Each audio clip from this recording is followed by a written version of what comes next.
The first question every trader should whisper to themselves isn't about charts, indicators, or price targets. It is this: what if the market is not my true opponent?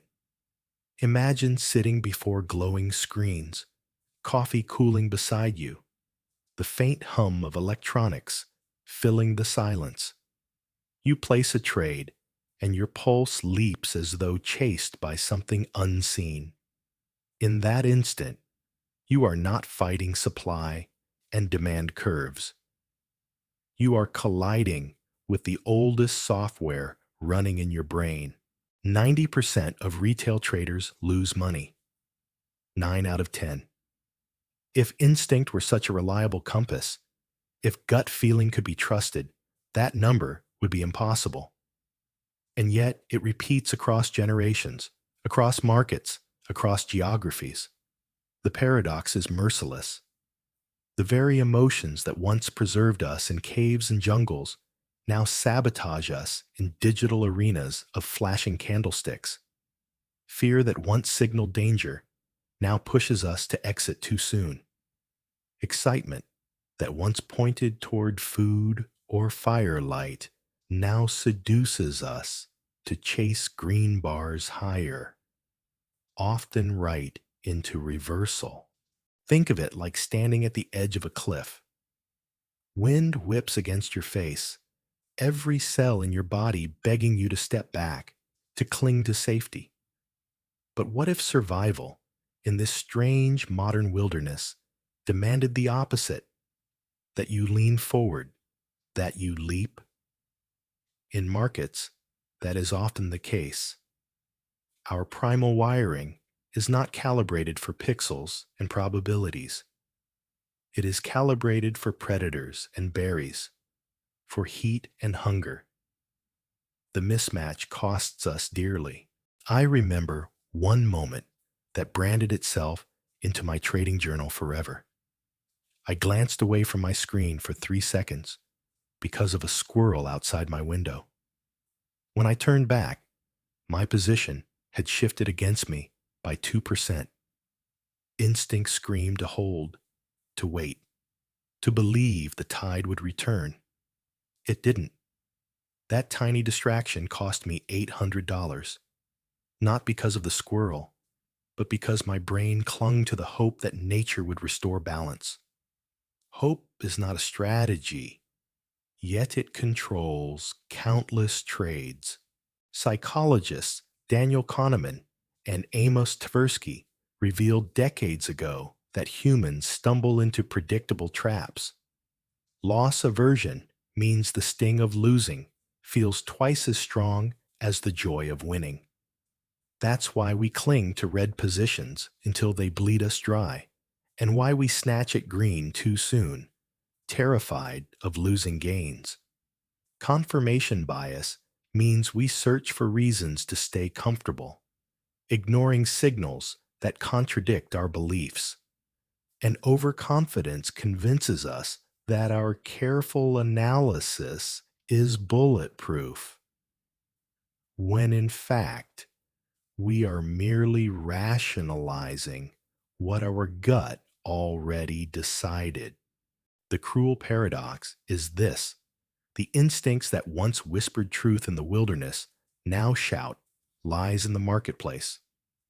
Even the highly educated, the engineers, the doctors, the PhDs, fall victim to the same invisible currents. Intelligence cannot insulate against the primal wiring of fear and greed. The candles do not care about your resume. They expose the same flaws in every beating heart. So what is the solution? Perhaps it is to flip the mirror, to act not with, but against those insistent inner voices. If your gut screams buy, you consider selling. If your body tenses to hold, you release. If every fiber of your being insists the setup is perfect, you ask whether that certainty is in fact the trap. This radical reversal, absurd on first hearing, is what I call the opposite trade drill. It is not taught in broker webinars or shouted in trading rooms. It is a private crucible, a way to test whether your instincts are allies or saboteurs. The first time I heard the idea, I laughed, loud and dismissive. How could betraying your own analysis be anything but madness? Yet a whisper of doubt lingered. If my record showed repeated losses despite study and effort, maybe my gut was not the guide I thought it was. Maybe it was the enemy. The laughter faded into unease, and unease turned into a challenge.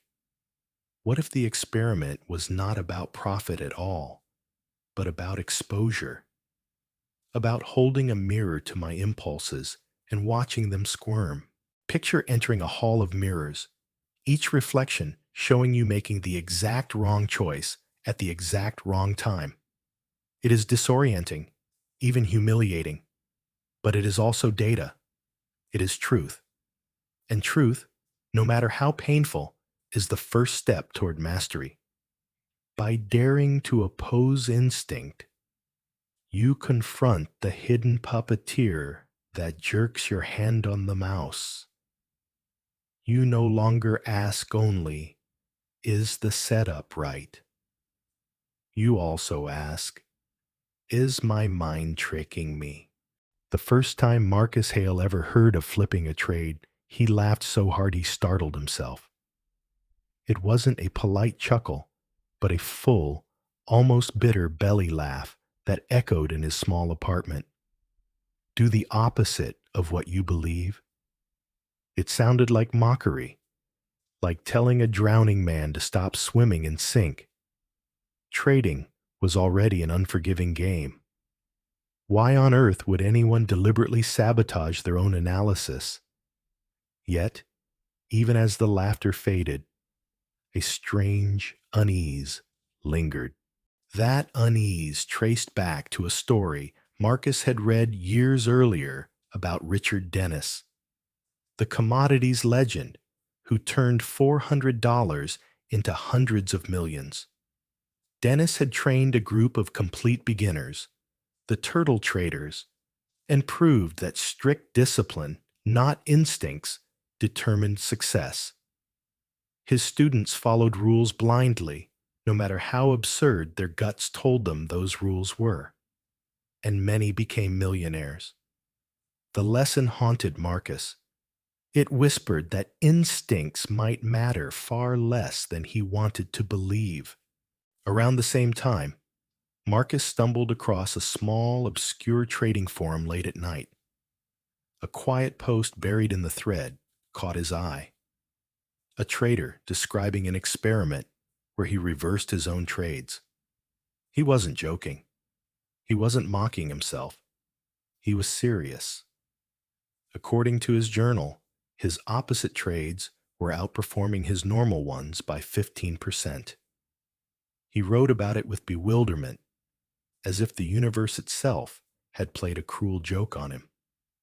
Marcus felt a chill reading those words, as though someone had cracked open a mirror and dared him to step through. The idea lodged in his mind like a splinter.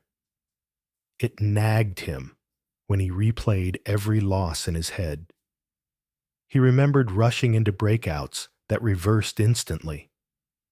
He recalled cutting a winner just before it ran higher. He thought of the losers he doubled down on, convinced they had to bounce, only to sink deeper. What if those failures weren't random? What if they were fingerprints of his own predictable psychology? And what if, instead of resisting them, he could invert them? Use them as a decoder. The concept grew into something larger than a trick. Each impulse Marcus felt could be a signal, not for the trade he wanted, but for the one he should avoid or even reverse. Fear, greed, impatience, each of them might reveal its own compass, pointing not forward but backward. By flipping the instinct, Marcus would confront his flaws in real time. It wasn't about making money, not yet. It was about tearing away the comforting illusion that his instincts were sharp. The drill could strip them bare, exposing the bias that lived beneath every decision. The thought electrified him and unsettled him in equal measure. If he had been wrong 70% of the time, as his bruised journal suggested, then doing the opposite should, in theory, make him right 70% of the time.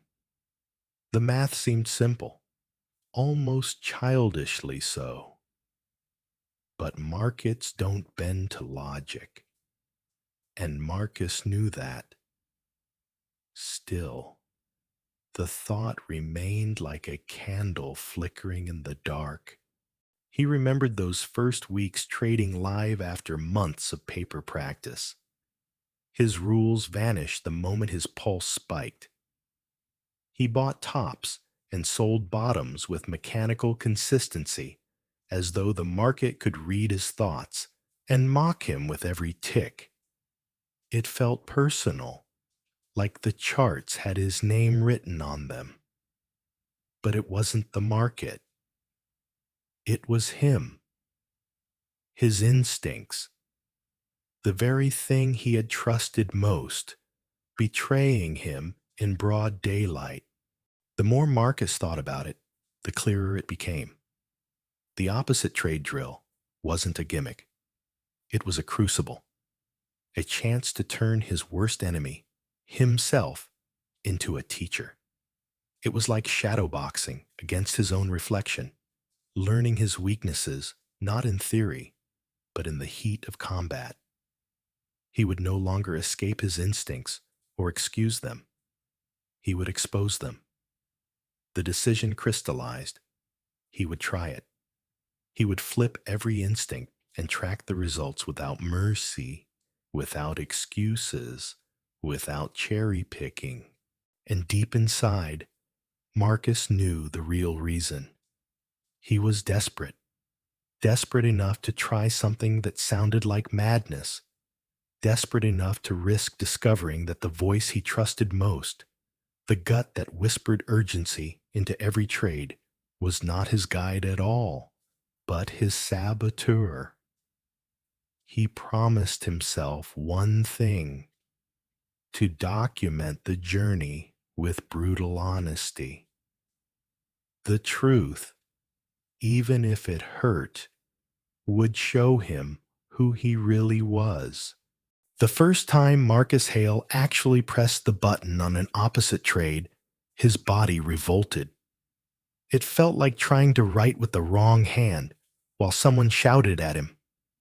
His chest tightened, his throat grew dry, and his finger hovered above the mouse as if frozen in place.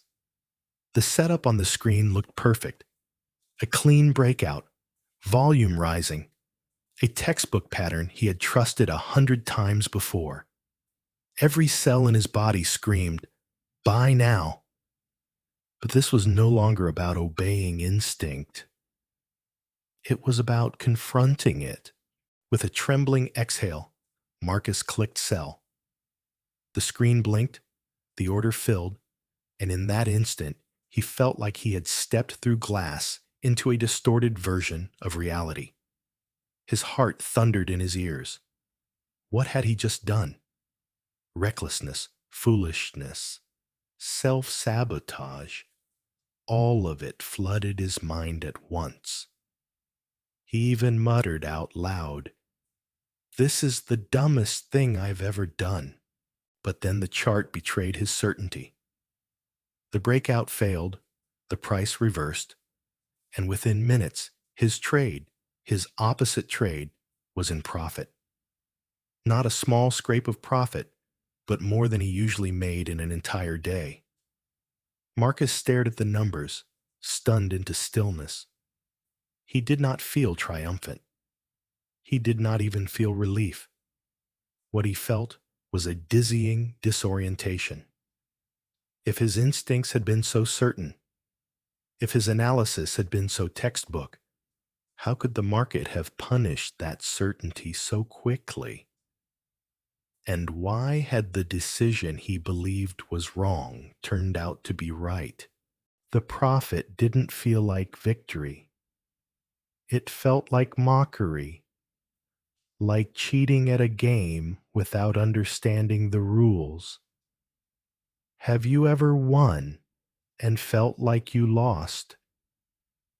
That was the hollow confusion sinking into Marcus's chest. The next day, another setup appeared, a dip on the chart that his experience told him was ripe to buy. Indicators whispered oversold. Support lines gleamed like promises. His hand shook as he forced himself into the opposite move, a sell. And again, the market slid further downward, validating the trade he had least wanted to take. The pattern repeated. Trade after trade, his instincts pointed one way, and the market veered the other. It was as if he were staring into a funhouse mirror where every conviction inverted itself. And with each inversion came not relief, but dread. Because if Marcus couldn't trust his instincts, if the very voice inside him that guided every decision was corrupted, then what could he trust? Every book he had read, every chart he had studied, every carefully practiced rule suddenly felt flimsy. It was as if the ground beneath his trading desk had tilted. He remembered words he had once underlined in Daniel Kahneman's book. We are prone to overestimate how much we understand about the world, and to underestimate the role of chance. That was Marcus now, raw and exposed, overconfident in what he thought he knew, blind to the possibility that chance and bias ruled him more than skill. The first shock of the opposite drill wasn't just about money. It wasn't about turning a loss into a win. It was about identity. Who was Marcus Hale as a trader if he could no longer trust himself?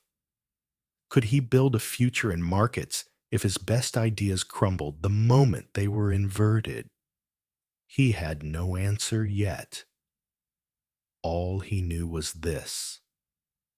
Once the mirror had cracked, once he had stepped through, there was no going back. At first, the opposite trade drill felt like a strange trick that somehow worked. Marcus Hale would click against his instincts, win a few trades, and sit staring at the screen as if he had slipped through some secret door in reality. But after the first handful of trades, confusion began to flood in. Some opposite trades ended in profit. Others bled quickly. The results were inconsistent, messy, unpredictable, just like the markets themselves. And that's when the chaos crept in. Marcus would sit at his desk late at night, screens glowing in front of him, coffee cooling beside his elbow. He had switched to tea earlier in the week, but tonight the bitterness of coffee seemed necessary, as if caffeine could steady his unraveling mind. A setup would form. Perfect, clear, glowing with opportunity. His instincts screamed to act. The drill demanded he invert. He clicked. This time, the market surged against him, leaving him staring at a deliberate wound. His chest tightened. His throat burned. Was he sabotaging himself on purpose? Or was he discovering that his instincts weren't always wrong? Just wrong enough, just often enough to trap him in misery. The drill began to split him in two. On one side lived the instinctive trader, desperate to act, clinging to gut reactions, chasing the high of being right. On the other stood the reflective trader, determined to follow the drill, to endure the discomfort, to learn whatever truth was hidden in the pain. Every trade felt like betrayal. Betrayal of his gut if he flipped. Betrayal of the drill if he didn't. This tearing in, too, bled into everything. Marcus found himself second-guessing small choices. Meals at restaurants, the route he drove home, even casual conversations. Do I really want this pasta? He asked himself one night. Or is this just instinct? The thought was absurd, yet it left him paralyzed. There is a unique torment in realizing you cannot trust yourself. It's not like losing a trade to bad luck or missing an entry because you were distracted. It's deeper. It's the ache of knowing the very voice inside your head, the one meant to protect you, may be your greatest enemy. One evening, the setup on his chart was crystal clear. A bullish flag forming, volume tapering just right, breakout imminent. His gut whispered with delicious urgency, buy it now, ride the wave. But the drill was merciless. He shorted. Within seconds, the market ripped higher, tearing through resistance and dragging his position into a pool of red. Marcus slammed his desk so hard his coffee mug rattled. Rage boiled. Then, in the aftermath of rage, came shame. Shame that he had betrayed himself. Shame that he had played the fool in his own circus.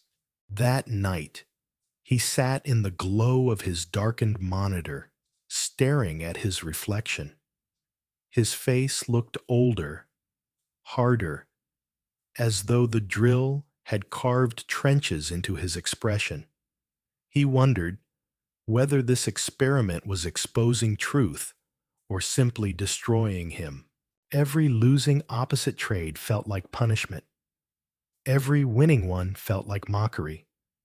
Either way, he was losing. Money, confidence, identity. When his wife asked casually over dinner, "How was trading today?" he couldn't answer. How could he explain that he was deliberately losing money to test a theory he wasn't sure was even real? She watched him with worry. He wondered if she thought he was breaking down. Maybe he was. The fallout seeped into his bones. He felt it when he spoke with friends, when he woke in the night, when he second-guessed even the simplest acts. If he couldn't trust himself at the charts, how could he trust himself anywhere? The world narrowed until trading was no longer numbers on a screen. It was a mirror, reflecting back every doubt he had buried. Marcus began pacing his apartment after trades, muttering under his breath, arguing with himself like a madman. One night, fists clenched, he whispered, "I don't even know who I am anymore." The emotional chaos spread to the numbers, too. Some opposite trades worked beautifully, filling him with hope that he had cracked some hidden code. Others failed spectacularly, humiliating him for ignoring his first instincts. Was he just flipping a coin with extra steps? Or was he peeling back layers of psychology, exposing patterns invisible until now? It felt like torture. But even in the midst of the pain, Marcus noticed something strange. The discomfort itself was sharpening him. Growth, he realized, was supposed to hurt. If it didn't challenge his deepest beliefs, it wasn't real growth. It was rearranging furniture. The agony of dissonance was proof he was touching something fundamental. Cognitive scientists had a word for this tension: dissonance. The unbearable clash when beliefs and actions collide. That was exactly what the drill forced upon him. By acting against his natural impulse, it broke the fragile harmony he had built around instinct. That harmony was comforting, but destructive. This disharmony was brutal, but illuminating. Marcus remembered reading once about the dark night of the soul. Transformation often begins with collapse, with despair, with surrender. Before growth comes confusion. The drill was dragging him through that dark night, forcing him to admit the truth he had long avoided. He was not the rational, disciplined trader he pretended to be. He was a bundle of fear and bias dressed up in strategy. Perhaps that's what every trader needs, he thought, a breakdown that strips away the illusion of control. Only when you admit you are blind can you begin to see. And so Marcus pressed on. Through the chaos, through the rage, through the shame. The drill had cracked him open. And once the glass shattered, there was no going back. After the storm of confusion and self-doubt, Marcus Hale realized he could not keep wandering blindly.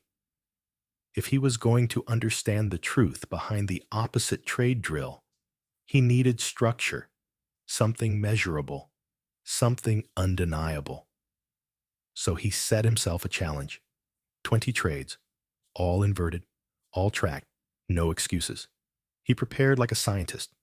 A spreadsheet glowed on his second monitor, columns waiting to be filled.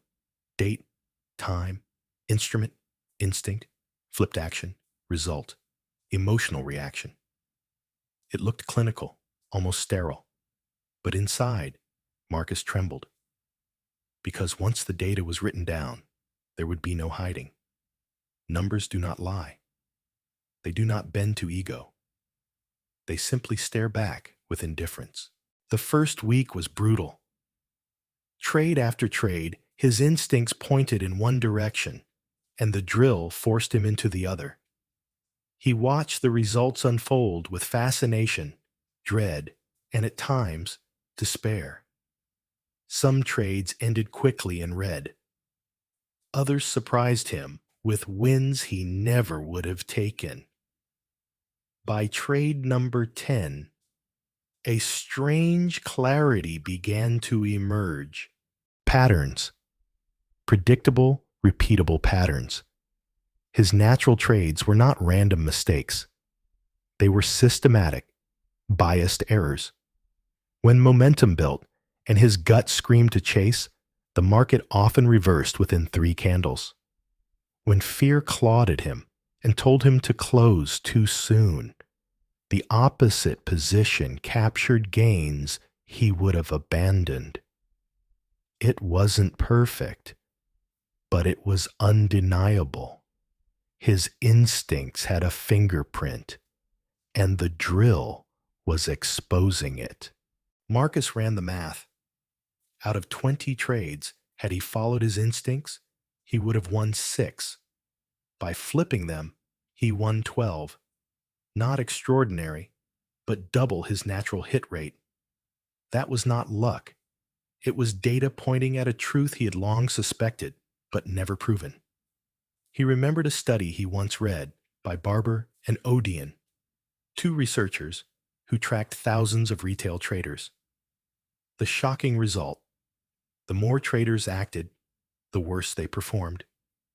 Overconfidence and overtrading bled accounts dry. Marcus saw himself in those numbers. His instincts were not guiding him to safety.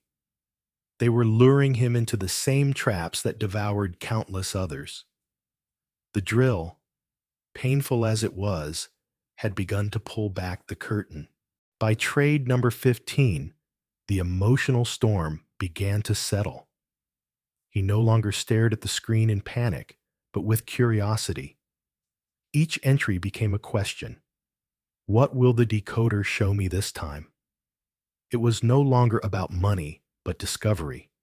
The drill had shifted from torture to experiment.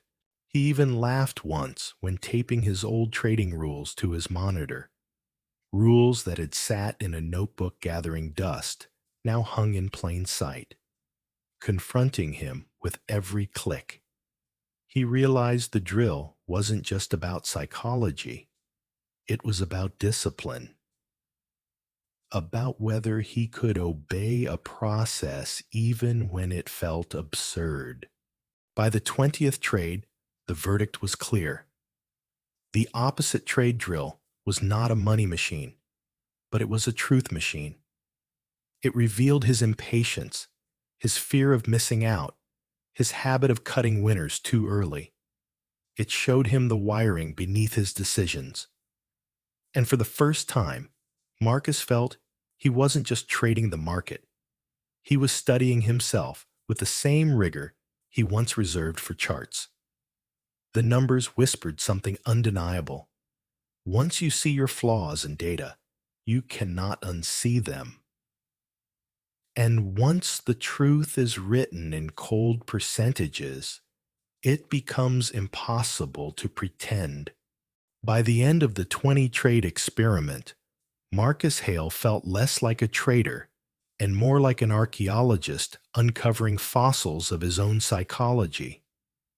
He sat in front of his spreadsheet as though it were an excavation site, brushing away layers of dust with his eyes. The numbers whispered secrets he had never noticed before. His instincts, those impulses he once trusted as sharp, were not random flickers. They had a rhythm, mechanical, predictable, almost comical once mapped. It was as if the market itself was not his true opponent. His own mind was. The first pattern leapt out at him with humiliating clarity. FOMO. Every time momentum surged and he felt the irresistible pull to chase, the drill forced him to hold back, or worse, to take the opposite side. Again and again, those perfect moments of urgency collapsed into reversals. What Marcus had believed were opportunities were really traps. His fear of missing out was nothing more than fear of being left behind, and that fear made him easy prey. He dug deeper. The data revealed that FOMO cost him an average of 3% per trade. 3%! He calculated that if he simply sat on his hands during these feverish moments, he could have preserved 30% more equity over a year. 30% gone, not to the market, but to his own impulses. The next pattern was subtler, but no less painful. Marcus had a habit of cutting winners too soon, like a nervous parent pulling their child from the pool the moment they splashed. The drill flipped those decisions, forcing him to hold. And time after time, the trade stretched further, the profits larger than he would have dared. The revelation was sharp. His greatest weakness wasn't poor entries. It was his inability to let good trades breathe. And then came the ugly face of revenge trading. Each time he took a loss, his gut screamed to jump back in, to claw back what was taken. But when he flipped those urges, the chaos softened. Instead of compounding losses, he sometimes salvaged small wins or avoided disaster altogether. He remembered one flip trade in particular. Had he obeyed his revenge, he would have lost $500. Instead, by resisting, he ended with an $80 gain. Not a fortune, but compared to minus 500, it was a swing of nearly $600. The drill was becoming an X-ray, illuminating not just behavior, but the hidden fractures beneath. Loss aversion glowed brightest. He saw how he held on to losers far too long, refusing to accept pain, as though clinging to a burning coal and hoping it would turn into gold. And when he had a winner, he fled too quickly, terrified the profit might vanish.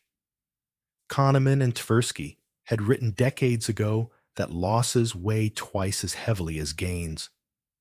Marcus didn't need a psychology textbook to understand it anymore. He saw the truth in his own ledger. Overconfidence reared its head too. He remembered one trade where he had analyzed for nearly an hour, flipping through time frames, indicators, even scanning news headlines. He was absolutely certain. The drill forced him to invert, and within minutes the trade he had wanted collapsed spectacularly. All that analysis, all that certainty, had been nothing more than a performance for his bias. He wasn't researching. He was rationalizing. And confirmation bias, how mercilessly it stalked him. His instinct would call for a trade, and suddenly he was blind to any evidence against it. Charts, news, tweets, all became accomplices to his gut. When the drill forced him to oppose, the illusion cracked. He saw how fragile his logic really was. The most painful revelation was this: all these biases were not separate enemies. They were children of the same parent. Fear of being wrong, fear of missing out, fear of letting go, fear of loss. The opposite trade drill wasn't just showing Marcus where he misclicked. It was unmasking the emotional DNA of his trading life. He thought back to years of blaming the market. How many times had he muttered that market makers were hunting his stops? How often had he cursed the randomness of price action? Yet here, in the cold mirror of his own spreadsheet, the truth glared back. The market wasn't against him. He was against himself. The candles didn't care whether he won or lost. His biases lived inside his head, and the drill had dragged them into daylight. Daniel Kahneman once wrote, "We are blind to the obvious, and we are also blind to our blindness." Marcus understood now. He hadn't just missed the patterns. He hadn't even realized there were patterns to miss. The drill was not teaching him to predict the market. It was teaching him to predict himself. And here was the twist. Once you can predict yourself, you can defend against yourself. The decoder had given him something no strategy book or indicator ever had: a way to see his own fingerprints on every mistake. Once he saw them, he could not pretend anymore. The more Marcus accepted this, the more detached he became. Trades no longer felt like verdicts on his worth. They became experiments, data points, lessons in disguise. Mistakes transformed from curses into teachers. The pain of loss didn't vanish, but it gained meaning. Still, awareness was not enough. Knowing your flaws doesn't cure them. The decoder had illuminated the map, but Marcus knew the next step would require something more radical: rewiring the instincts themselves. One stormy afternoon, Marcus Hale hovered over the buy button, every instinct screaming. This was the trade of the week. Sweat rolled down his temple as his ego begged for validation. But the drill demanded the opposite. With a shaky breath, he clicked sell. The market unraveled instantly. The so-called perfect setup collapsing in seconds. Marcus pushed back from the desk, trembling not with triumph, but with humility. For the first time, he saw that letting go of the need to be right was not weakness. It was freedom. Training his instincts felt like taming a wild animal. At first, they clawed and bit, urging him to chase candles and flee at the first sign of red. But repetition carved new grooves. One evening, as the market surged, Marcus Hale felt the old FOMO rising. Yet a strange calm answered, "If you feel the urge, it's probably the trap." He clicked sell, and the chart reversed in his favor. For the first time, he realized his brain was learning. The pause, the breath between impulse and action, had become his hidden weapon. The day came quietly, without warning. Marcus Hale sat at his desk, already preparing himself for another session of the drill, the ritual of flipping instincts he had grown accustomed to. But as the chart lit up with what seemed like a perfect setup, something felt different. Clean support, volume building, everything aligned. Normally, his gut would scream by, and the drill would force him to invert. Yet this time, there was no screaming, no surge of panic or temptation. The voice that once roared inside him had softened to a whisper, and he could hear it without obeying it. He leaned closer to the monitor, studying the pattern with clarity he hadn't known before. There was no sweat rolling down his temple, no trembling hand on the mouse. The trade didn't feel like a test of his worth. It was simply a decision. He entered, not opposite, not forced, just aligned. And for the first time, Marcus realized the decoder had fallen away. It was no longer needed. The realization struck him like stepping into a new language. For months he had stumbled, forcing himself into awkward inversions, resisting his instincts as though battling an enemy. But now, the reflex was different. He could feel his old biases flicker and dissolve before they had power. He no longer needed to flip. He could see clearly without the mirror. It reminded him of something he once read about meditation, how the breath begins as an anchor, the point you return to again and again when the mind wanders. At first, you cling to it, but eventually, the awareness becomes natural. You no longer need the anchor. You are simply aware.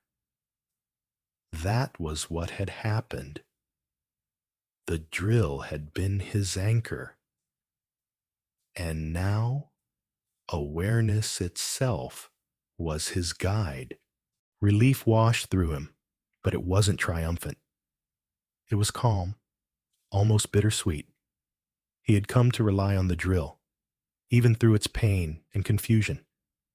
It had been a teacher, sometimes cruel, but always honest. Letting it go felt like parting with a mentor you no longer need. Gratitude lingered, even as freedom expanded. But freedom carried risk. Marcus knew the old instincts hadn't vanished. They lurked, waiting for weakness, for complacency. Habits don't die. They hide. The difference now was that he could spot them before they moved his hand. He could feel the twitch of FOMO before it became a click, the sting of loss aversion before it chained him to a sinking trade.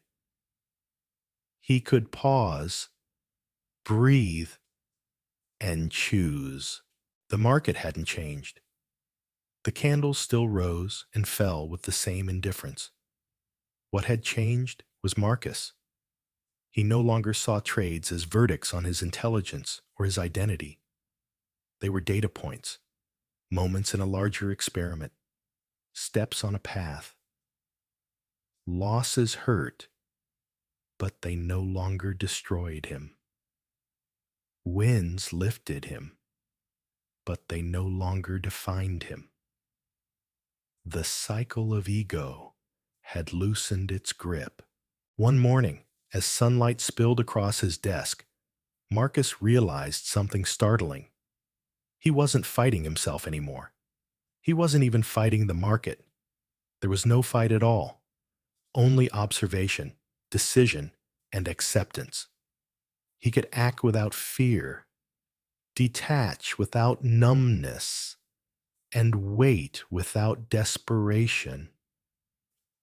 This was what the drill had been preparing him for all along. And yet, in that clarity, a new question emerged. If the drill was gone, what would guide him forward? He smiled faintly at the thought. Maybe the point was that nothing external should guide him anymore. Not the drill, not an indicator, not even his instincts in their raw form. Only awareness, only the pause, only the choice. The decoder had disappeared, but its lessons were etched deep, like grooves carved into stone. Marcus didn't need the mirror anymore, because he had learned to see his reflection without it. And in that freedom, he discovered something greater than profit. Peace. When the dust settled, Marcus Hale could finally see the opposite trade drill for what it was. Not a secret weapon or a golden strategy, but a crucible. It had burned away illusions and left behind raw lessons, sharp and permanent. Looking back, he saw both sides with clarity. The breakthroughs that had reshaped him, and the costs he had paid along the way. The first breakthrough was discipline. Before the drill, Marcus had convinced himself he was disciplined because he kept a tidy notebook full of rules.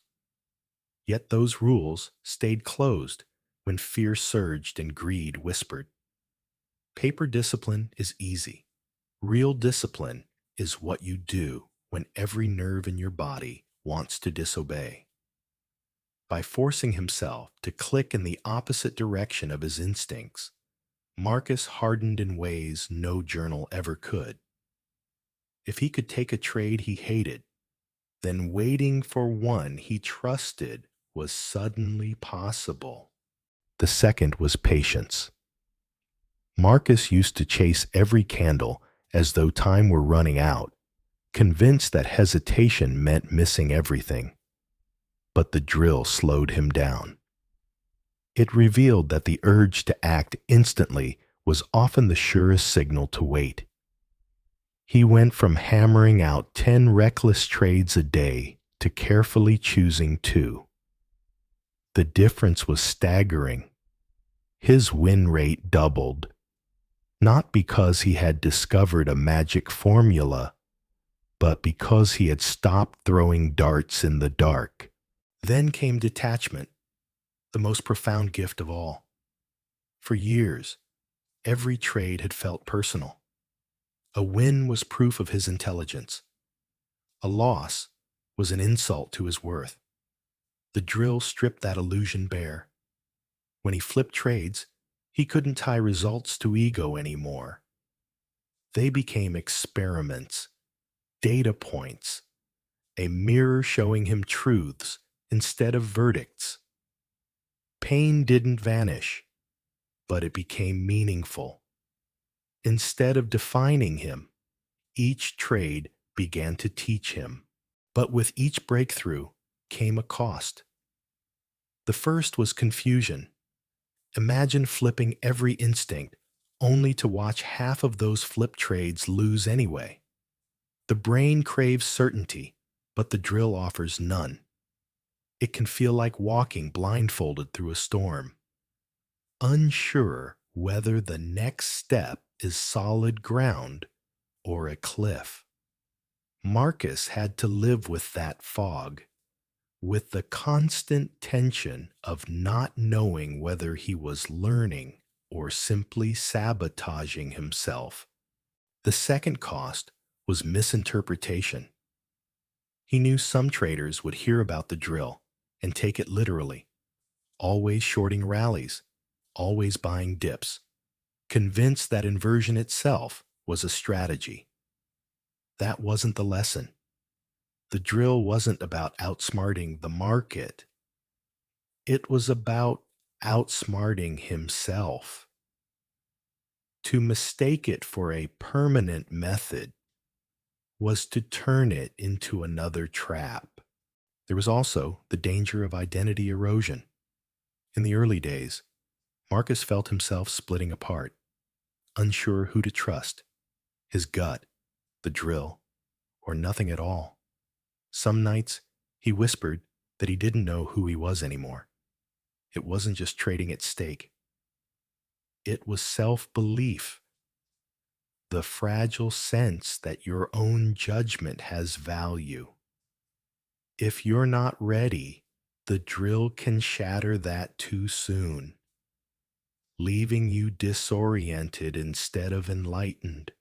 And of course, there was the financial cost. Marcus lost over $2,000 in tuition to the market during the experiment. Tuition, that's how he chose to frame it. Because those red numbers bought him lessons no book, no webinar, no strategy could ever teach. But they still hurt. They were still rent money, meals skipped, nights spent staring at the ceiling and wondering if the pain was worth it. The paradox was cruel and beautiful at the same time. The opposite trade drill could either sharpen you into steel or shatter you into pieces. It depended not on the market, but on how you approached it. If you treated it as a permanent system, it would drown you. If you treated it as a temporary teacher, it could save you. Marcus thought of Jesse Livermore, the legendary trader who made and lost fortunes again and again. Livermore once said, "It was never my thinking that made the big money for me. It was always my sitting." Yet even he, for all his brilliance, couldn't escape his own psychology. He ended his life in despair, undone not by charts, but by the mind that stared at them. Marcus shivered at the thought, because in Livermore's tragedy, he saw the shadow of every trader's struggle, including his own. The drill gave Marcus something Livermore may never have had: a mirror sharp enough to expose his blind spots before they destroyed him. But it wasn't easy. The crucible burned. It took money, comfort, and identity, melting them down until only truth remained. So when Marcus thought back to the drill, he didn't call it a strategy or even a system. He called it a teacher. A teacher that whispered through losses, shouted through confusion, and etched its lessons into him so deeply that he could never trade the same way again. The opposite trade drill, Marcus Hale realized, was not for everyone. It was like a fire. For some, it forged steel. For others, it left nothing but ash. The outcome depended entirely on who stepped into the flames and how ready they were to face themselves. If you are impulsive, the kind of trader who clicks out of boredom, who chases candles like a dog chasing cars, this drill might just save you.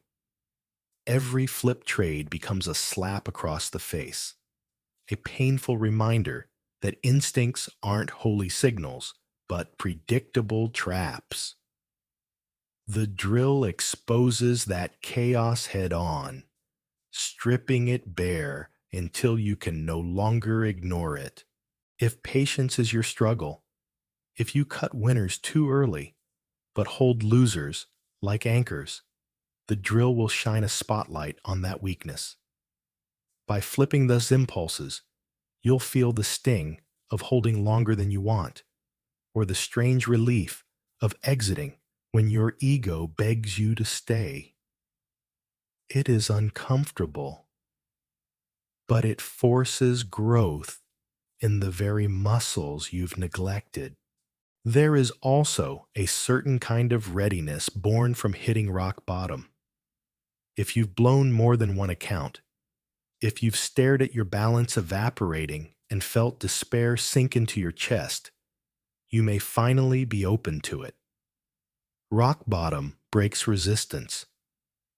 It makes you willing to try what once seemed unthinkable. The drill thrives on that willingness. But some traders should stay far away, at least for now. If you lack basic risk management, if you don't know how to size positions, where to set stops, or how to protect yourself, the drill will eat you alive. It magnifies mistakes and amplifies weakness. Without guardrails, you're not learning. You're just bleeding. The same goes for traders still building confidence. If you haven't yet learned the basics, if your trust in yourself is fragile, flipping every instinct can shatter what little you've built. The decoder doesn't coddle, it crushes. And if you haven't yet laid a foundation, you won't stand back up. There's also the danger for overthinkers. If analysis paralysis is already your demon, the drill may tip you over the edge. Flipping every decision requires decisiveness, the ability to act and live with it. Without that backbone, you'll drown in hesitation.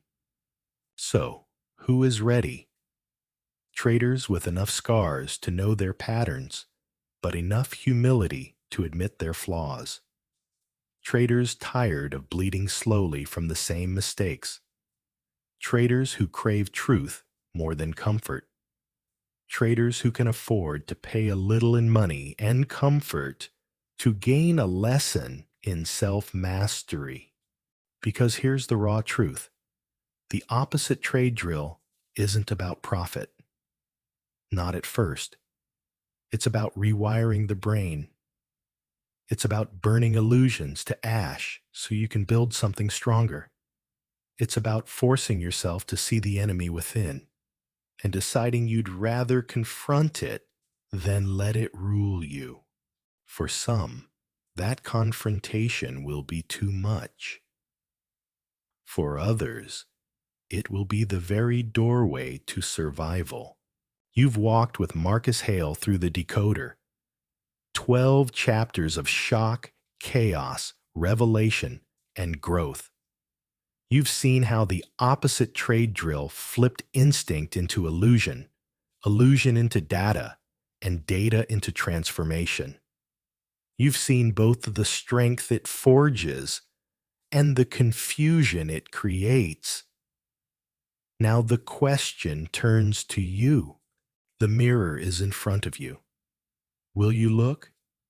The challenge isn't to memorize strategies or find a perfect system. It's to face the reflection staring back at you when you click buy or sell. That reflection is your real opponent, not the chart, not the market makers, not the algorithms. It's your fear, your greed, your impatience, your need to be right. The drill is a tool to strip those disguises away. So here's your challenge. 5 trades. That's all. Flip your instinct. Record the result. Write down what you felt. The fear, the relief, the rage, the surprise. Treat each entry not as a verdict on your skill, but as a data point about yourself. The numbers will shock you.